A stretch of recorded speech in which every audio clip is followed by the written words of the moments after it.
ئێستا پرسیاری لێ ئێستا مامڕۆزە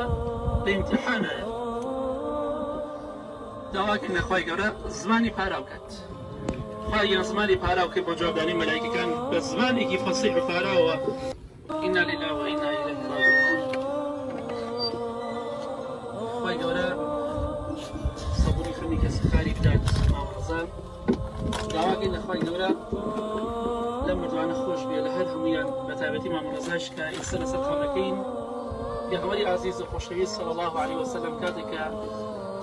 جەنازەیەک بە خاک دەست پێدرا دوای تەواوبوونی لێی فەرموو بەدڵ دوعای بۆ بکەن چونکە ئێستا پرسیاری لێ ئێستا مامڕۆزە لە ئیمتیحانایە داواکردن نەخوای گەورە زمانی پاراو کات خواهی زمانی پاراو کرد بۆ جوابدانی مەلایکەکان بە زمانێکی فەسیح و پاراوە بڵێ خوایە خوای من ئەڵڵایە محەممەد پێغەمبەری منە صلی الله علیه وسلم ئیسلام دینی منە ئێمە شایەتیە دەین ئەم پیاوە بەڕێزە ڕەحمەتی خوای لەبێ گوێ لە دەنگی ئێمە نییە بەڵام شایەتی بۆ دەین کە ئەلحەمدوللا ئەهلی ئیمان و تەقوا بوو ئەهلی مزگەوت بوو ئەهلی شەو نوێژ بوو هەموو ساڵێک نۆمینی حاجیانیشی گرتووە بەڵام ئەم ساڵ قسمەتی نەبووە و دوایەوە ئەلحەمدوللا بە زمانی بە ڕۆژوە جەڵدەلی داوە و پێغەمبەری خوا فەرمیێ صلی الله علیه وسلم هەر کەسێک بە زمانی بە ڕۆژوە وفاتکە خوای گەورە دەیخاتە بەهەشتەوە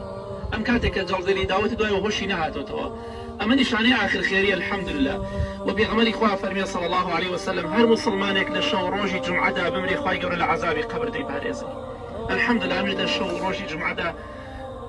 وفاتی کردووە شۆ بە یا ڕۆژ بێ ئینشەڵڵا ئاخر خێریە وە لە ڕۆژی جەژنی قوربانیدا کە ڕۆژێکی پیرۆزە بەلای خوای پەروەردگارەوە الحەمدوللا وفاتی کردووە ئێمە ئینشەڵڵا شایەتی بۆ دێن کە ئینشەڵڵا آخر خێر و داوا ئەکەین لە خوای گەورە کە زمانی پاراوکە ئێمەش بە چاوێک لە کەسێکی وەکو مامڕەزا بکەین خوای گەورە لێی خۆش بێ کە ئەهلی مزگەوت بوو بەیانیانیش لە مزگەوت بوو ئیمامی حەسەنی بەسری ڕەحمەتی خوای لێوێ دەفەرمێ هەر کەسێ لەسەر زەویە بەرامبەر بە خوای گەورە ئەدەبی نەبێ و حساب بۆ فەرمانی خوا نەکا و فەرمانەکانی جێبەجێ نەکا عیبادەت و خواپەرستی بۆ نەکا خوای گەورە لە دوای مردنی لە ژێر زەویە ئەدەبی فێرەکات عاقڵیەکە بەڵام تازە قیمەتی چیە تازە ڕۆشت بۆیە ئینشەڵڵا ئێمەش بە دەرس و عیبرەت وەرگرین نامێت کاتان زیاتر لێ بگرم خوای گەورە پاداشتی خێرتان بداتەوە بەڵام وەسیەتی پێغەمبەری خوایە صلی الله علیه وسلم خۆمان بۆ ئەم شوێنە ئامادەکەین ئەمە سەرنجامی هەمومانە مەسیری هەمومانە با بە سەربەرزی و بە سەرفرازی و بە عیبادەت و بە تەقوا و خواناسی و بمرین بۆی ئینشەڵڵا گومانی باش بە خۆمان بەرین خەڵکیش گومانی باشمان پێبەرێ ئێمە الحەمدوللا گومانی باشی پێ دەبین داواکەین لە خوای گەورە دەڵێن خوایە گیان خوای گیان زمانی پاراوکی بۆ جوابدانی مەلایکەت یا ڕەبی خوایە زمانی فەسیحکەی خوای گیان قەبرەکەی بۆ فراوان کەیتەوە هەتا چاوی بڕەکە